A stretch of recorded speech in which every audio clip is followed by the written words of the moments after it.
বকুল গ্রামের সরল মানুষ, তবে বড্ড খাই।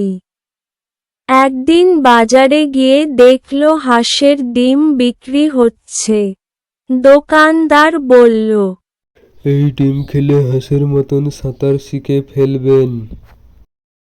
বকুল এক হাঁকেই 4টে ডিম খেয়ে পাশের পুকুরে ঝাঁপ দিল। ফলাফল, হাঁস না, ডুবুরির মতো ডুবে গেল।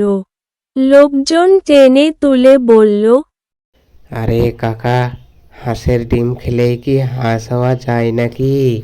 বকুল কাশতে কাশতে বলল, তাই তো ভাবি, ডিমগুলো বুঝি মুরগি ছিল? আজও সবাই বলে, বকুল কাকা সাঁতার শেখে ডিম খেয়ে।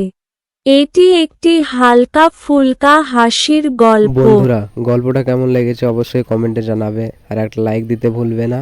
আর এরকম কার্টুন গল্প পেতে চ্যানেলটিকে সাবস্ক্রাইব করে দেবে।